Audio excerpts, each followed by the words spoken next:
Welcome to our channel. Every Friday and Sunday at 6 p.m. Greenwich Mediterranean Time, we post a new video of a real-life drama told in story format. If you enjoy such content, be sure to tickle the like button and hit subscribe and the bell notification so you never miss out on new stories. Now sit back, relax, and enjoy.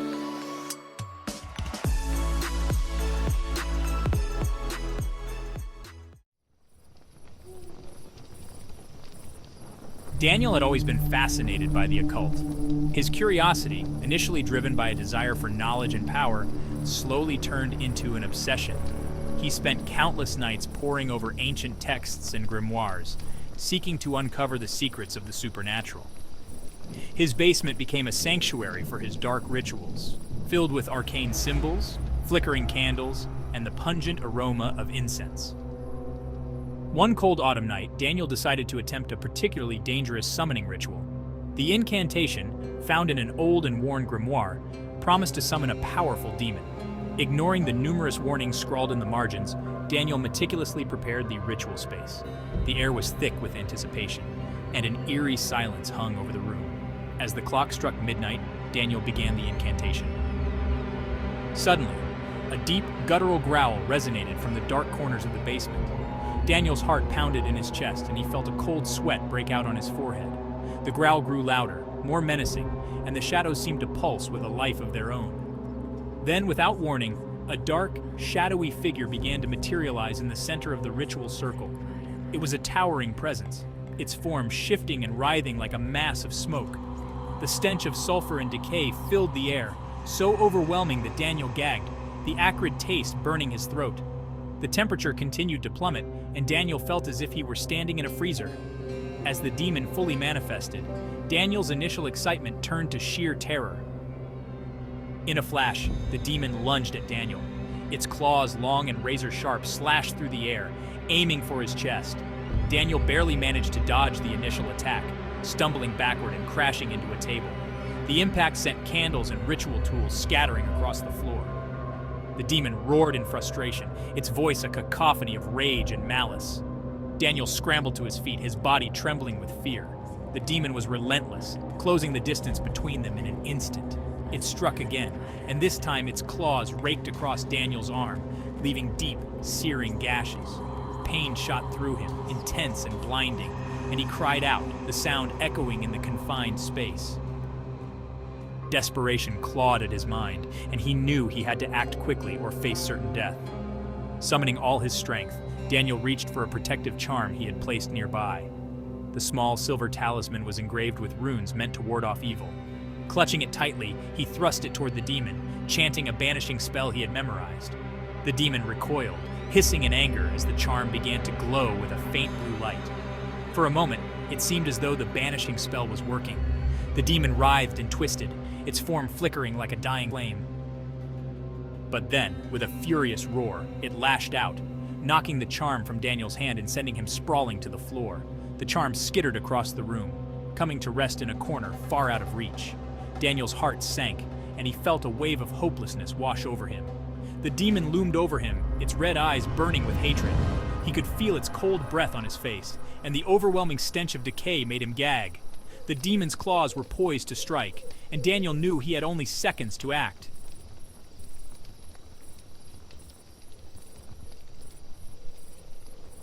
In a final, desperate act, Daniel reached for a vial of holy water he had kept as a last resort. His hands shook as he uncorked the vial, and he could hear the demon's mocking laughter as it prepared to deliver the killing blow. With a cry of defiance, Daniel flung the holy water at the demon, the liquid sparkling in the dim candlelight. The effect was immediate. The demon screeched in agony as the holy water burned its flesh, smoke rising from the points of contact.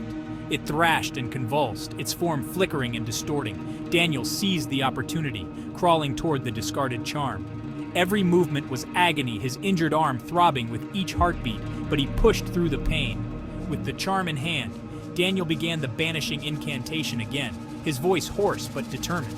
The demon, weakened by the holy water, tried to lunge at him, but its movements were sluggish and uncoordinated.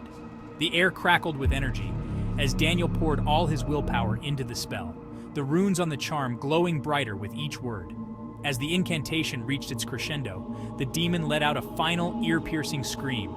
Its form imploded, collapsing in on itself as it was dragged back into the abyss. The room was filled with a blinding light, and the oppressive energy that had suffocated Daniel lifted, leaving behind an eerie silence.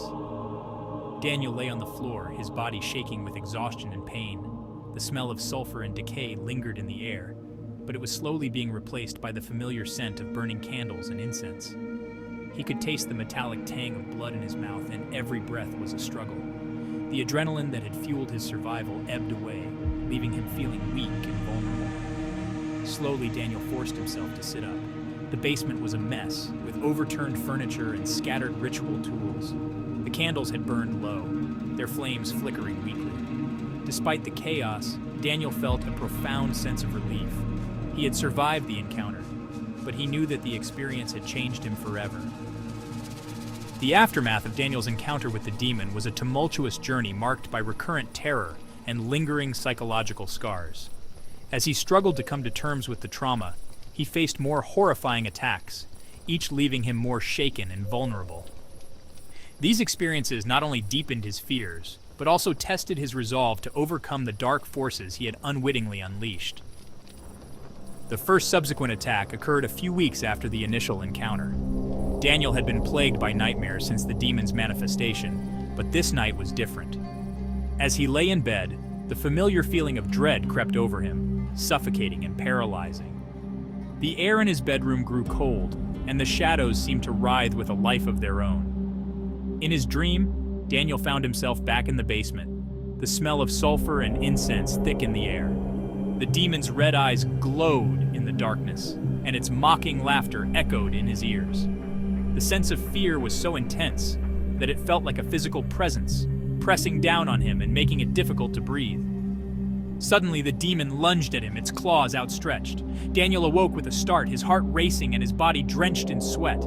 But the terror was far from over. He felt a crushing weight on his chest, as if the demon had followed him into the waking world. He struggled to move, his limbs heavy and unresponsive. The room was filled with an oppressive silence, broken only by his labored breathing. Just as he thought he would suffocate under the unseen force, it lifted, leaving him gasping for air. The experience left Daniel shaken and exhausted, his mind reeling from the intensity of the attack. The memory of the demon's eyes and its malevolent presence haunted him, turning his bedroom into a place of fear and vulnerability. The second attack happened during the day, a stark reminder that the demon's influence was not confined to the night. Daniel had been working in his home office, trying to immerse himself in his studies to distract from his fears. The afternoon sun streamed through the windows, casting warm golden light across the room. As he worked, a chill suddenly swept over him. The temperature in the room dropped, and Daniel's breath misted in the cold air. He glanced around, his heart pounding, and saw shadows gathering in the corners of the room. They twisted and writhed, moving with a sinister intent. Before he could react, the shadows converged on him, enveloping him in darkness. The air grew thick and stifling, and Daniel felt a cold, clammy grip on his limbs. He struggled against the unseen force, but his movements were sluggish and weak. The smell of decay filled his nostrils, and the sound of whispering voices echoed in his ears. The shadows pressed in on him, their grip tightening. Daniel felt as if he were being smothered, his vision darkening at the edges. Panic surged through him, and he fought with all his might to break free. Just when he thought he would be overwhelmed, the shadows dissipated, leaving him gasping for air and trembling with fear.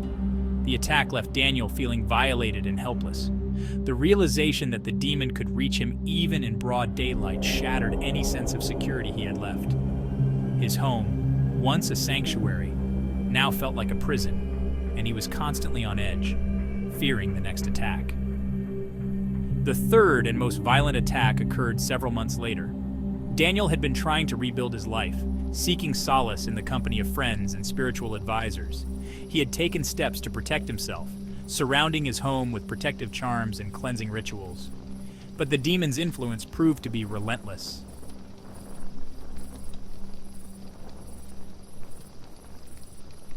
One evening, as Daniel was preparing for bed, he heard a low growl emanating from the hallway. His blood ran cold, and he felt a familiar sense of dread. The growl grew louder, and the temperature in the room plummeted. The smell of sulfur filled the air, and Daniel knew that the demon was near. Before he could react, the door to his bedroom slammed shut and the lights flickered violently. The demon materialized in front of him, its red eyes burning with hatred. It moved with a speed and ferocity that took Daniel by surprise. The demon lunged at him, its claws slashing through the air. Daniel tried to defend himself, but the demon was too powerful.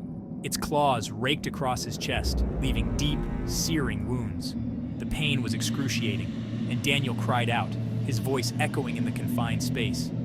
The demon's laughter filled the room, a sound that chilled him to the bone. The attack was relentless, with the demon striking him again and again. Daniel felt his strength ebbing away, the pain and fear overwhelming his senses.